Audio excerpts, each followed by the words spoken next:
السلام عليكم ورحمة الله وبركاته. النهاردة إن شاء الله هنواصل شرح باقي دروس المحور الرابع للصف الثالث الابتدائي، ووصلنا في شرحنا لشرح قصة طالب مميز. طالب مميز، التميز صفة جميلة، يجب أن نتميز في أي شيء، نتميز بالعلم، نتميز بالأدب، نتميز بالثقافة، ولكن منا من ميزه الله بإعاقة في بدنه أو بعجز عنده في شيء معين. وقصتنا النهاردة اللي بنتكلم عنها هي طالب مميز، ولكن تميزه في ايه هنتعرف عنه في القصة بتاعتنا ان شاء الله في بداية الشرح. بس قبل ما هنبدأ نشرح قصة طالب مميز لازم نفتح الأول صفحة رقم 128 ونبدأ نحل مع بعض نشاط رقم 1، نشاط تحت عنوان فكر. وبيقول لي انظر إلى الصور وفكر. أمامك صور لأربع أشخاص، أربع أفراد، كل فرد منهم أو كل طفل منهم هو مميز عني بشيء أو مختلف عني بشيء. فمثلا لو نظرت إلى هذه البنت هلاقي أنها جليسة أو قاعدة على كرسي متحرك، أكيد هي فاقدة لنعمة الحركة، عاجزة عن الحركة والوقوف أو الجلوس بمفردها أو التحرك بمفردها، عشان كده هي بتستعين بالكرسي المتحرك. اما الطفل ده فهو لابس نظارة سوداء، ده نتيجة عجزه او فقده لنعمة البصر، فبيلبس النظارة السوداء دي منعا ان حد يبص على عينه ويشوفه ان هو مش شايف حاجة.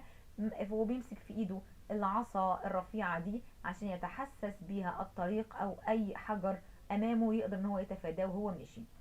طيب عندنا كمان في صورة لطفل رابع، الطفل ده ملامحه بتدل ان هو بينتمي الى فئة من الاطفال، الاطفال دول عندهم اعاقة عقلية.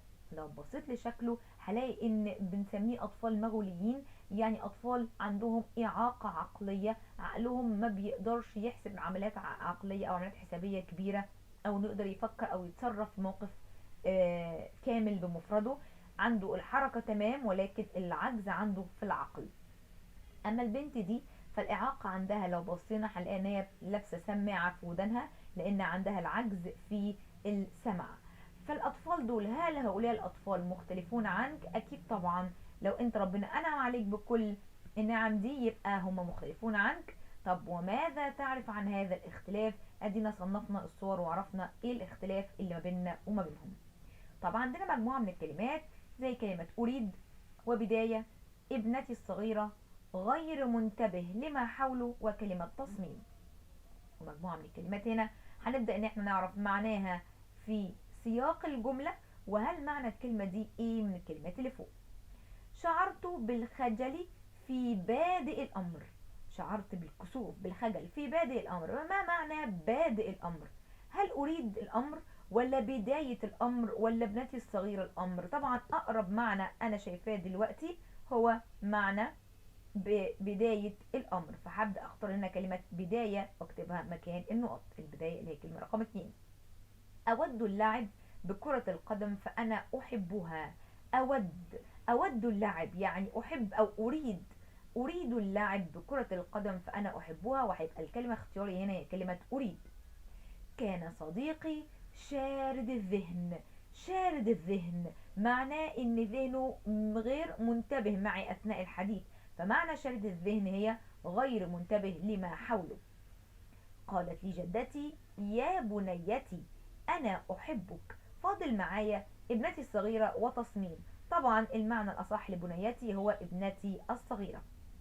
أتعجب من إصرار أخي الصغير، وكلمة إصرار تعني تصميم. نرجع للدرس بتاعنا ونبدأ نقرأ. طالب مميز. بعد بدء العام الدراسي الجديد بأسبوع دخل المدير فصلنا ومعه تلميذ في مثل أعمارنا، يعرفنا به قائلا هذا تلميذ جديد اسمه باسم، فلترحبوا به وتعرفوه بأنفسكم وبالمدرسة.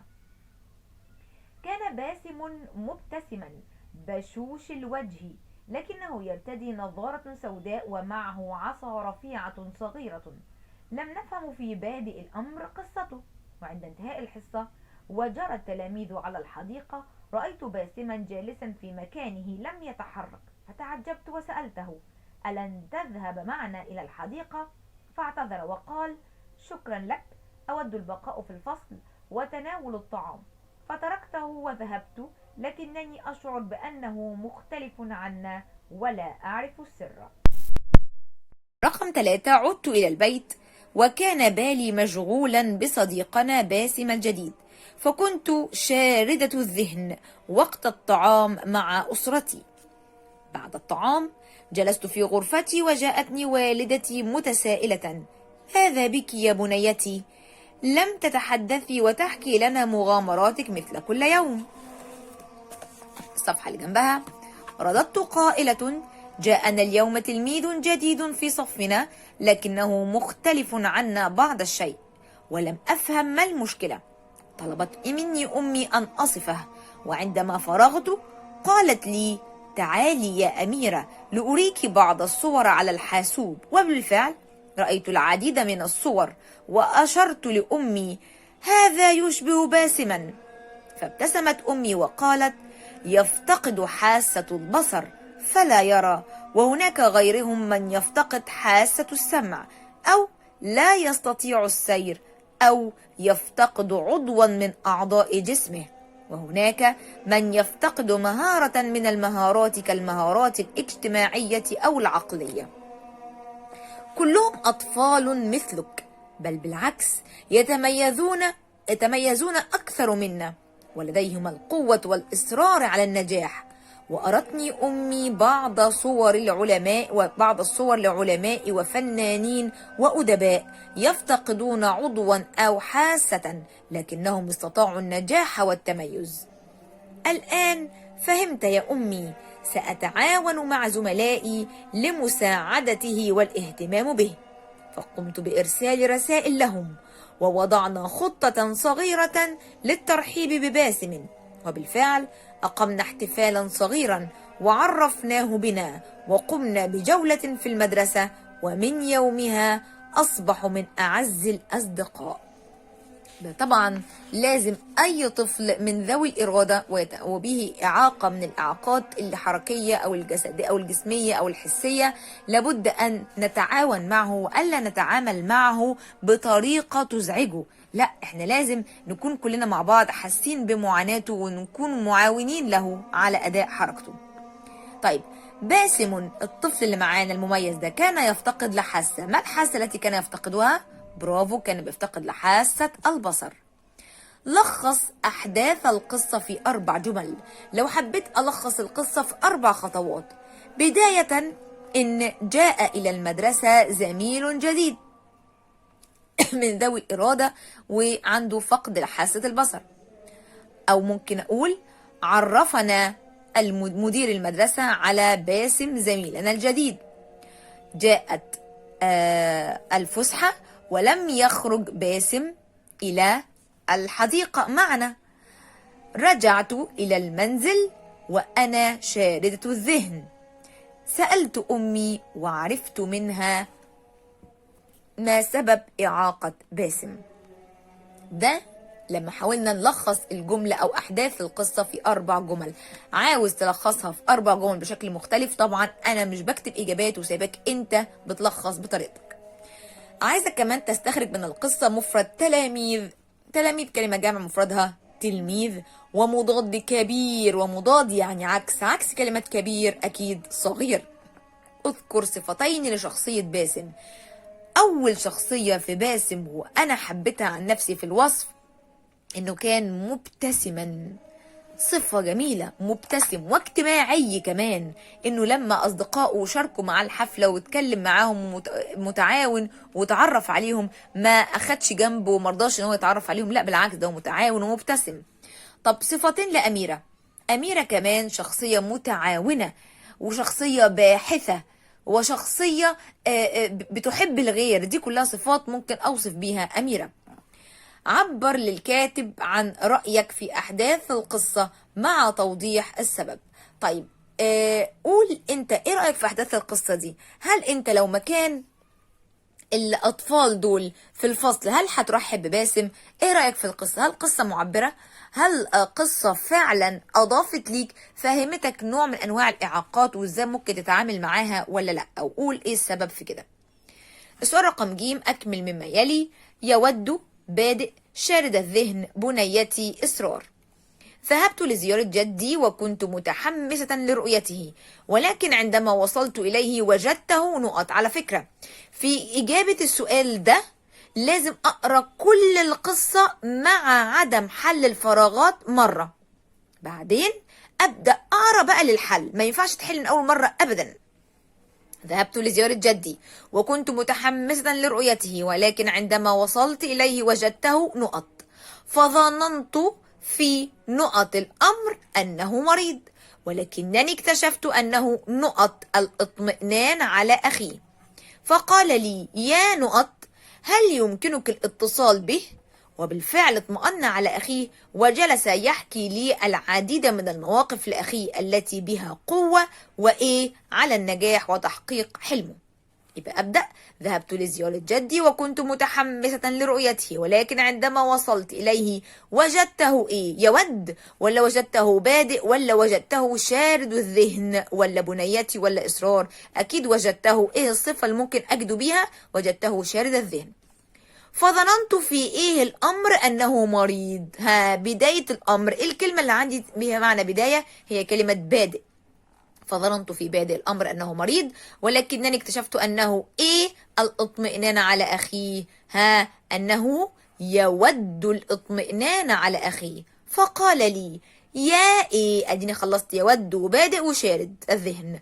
فقال لي: يا يا بنيتي، هل يمكنك الاتصال به؟ وبالفعل اطمأن على أخيه وجلس يحكي لي العديد من المواقف لأخيه التي بها قوة على النجاح. إصرار على النجاح وتحقيق حلمه. مشاهير بقى عندنا في مجتمعنا العربي والعالمي من ذوي الإرادة.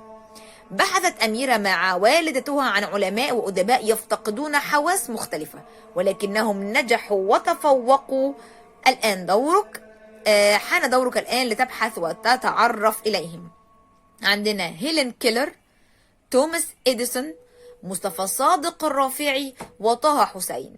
يا ريت طبعا من ضمن الأنشطة بتاعتنا حضرتك أو حضرتك هتبدأوا تدوروا على النت واكتبوا لي هيلين كيلر وتوماس إديسون ومصطفى صادق الرافعي وطه حسين. الإعاقة اللي كانت عندهم؟ كل واحد منهم كان من ذوي الإرادة، وماذا برع في رغم إعاقته دي، ولكنه كان بارع في هستنى إجاباتكم وأشوف إزاي أنتم ولاد شاطرين بتعرفوا تدوروا وتبحثوا عن إجاباتكم. لاحظ واكتشف، والنهاردة في لاحظ واكتشف بيعلمني ضمير المخاطب. وضمير المخاطب بخاطب اللي قدامي وبوجه له كلامي لو مفرد مذكر وبقول له أنت تلميذ مجتهد، ده مفرد مذكر. طب بقوا مثنى، بقوا 2، هقول لهم هقول لهم أنتما تلميذان مجتهدان. أنتما زودنا على أنت ميم وألف، بقت أنتما مع المذكر مع المثنى المذكر. طب أدي أنت بقى أنتما، ومع الجمع هيبقى أنتم. شلت الألف بتاعة المثنى وبقت الميم بس. أنتم تلاميذ مجتهدون. يبقى تاني، أنت مفرد مذكر، أنتما مثنى مذكر، أنتم جمع مذكر. طب أنتي بخاطب بنت واحدة بقول لها أنتي تلميذة مجتهدة. أنتي في المثنى قال لي المثنى المذكر والمؤنث هما الاتنين واحد، بستخدم أنتما تلميذتان مجتهدتان. وفي الجمع بقى قال لي احنا هنا الميم دي كنا بنشاور بيها او بنخاطب بيها مع جمع المذكر، ولكن مع جمع المؤنث بقول أنتن تلميذات مجتهدات. يبقى أنتم تلاميذ وأنتن تلميذات. يبقى نوصل من هنا بقى لو جينا نصنف كلمات مفرد ومثنى وجمع مذكر أو مؤنث، مع هنا أنت اخترتها للمفرد المذكر. طب أنتي مفرد مؤنث، برافو، يبقى هكتب هنا مفرد مؤنث. طب أنتما 2 للمثنى المذكر والمؤنث. طب أنتم زي ما شفنا في الصورة دي جمع مذكر، فهكتب هنا جنبها جمع مذكر. طب أنتن يبقى دي هستخدمها للجمع المؤنث. طيب عندنا المثال اللي تحت. أكمل بضمير مخاطب مناسب. أنت، أنت، أنتما، أنتن وأنتم. خلي بالنا الفرق بين أنت وأنت هي فتحة وكسرة على التاء. نقط. يا أبنائي طلاب مجتهدون. بخاطب أبنائي، أبنائي طلاب، أدي جمع مذكر مجتهدون. هقول إيه؟ هيبقى أنتم يا أبنائي طلاب مجتهدون. طيب الجملة اللي بعدها رقم 2. نقط. صديقان كريمان. بكلم 2. تمام، الاتنين دول المثنى سواء المذكر او المؤنث بستخدم انتما، يبقى رقم 2 الاجابة انتما. رقم 3. رجل شجاع. بخاطب راجل واحد، يبقى هقول له انت وحط على التاء فتحة. انت رجل شجاع. نقط. ام عطوف. انت ام عطوف. طب اختان متشابهتان. بكلم 2 مثنى مؤنث، يبقى انتما زي ما اتفقنا ان انتما مع المثنى المذكر والمؤنث. طيب معلمات بارعات. جمع مؤنث يبقى انتن، كأني عارف بضرب الجرس كده. انتن ده جمع المؤنث. طيب الاملاء بقى، والاملاء عندي هنا عبارة عن جملتين. خلي بالنا الجملة الاولى بتقول قال جدي، وتحط نقطتين فوق بعض. لماذا يا بنيتي أنت شاردة الذهن. دي الجملة الأولى. قال جدي، نقطتين فوق بعض. لماذا يا بنيتي أنت شاردة الذهن، وحط علامة استفهام. الجملة الثانية. ذو، ونخلي بالنا مش بقول ذو بس، أنا بقول ذو الإرادة لديهم قوة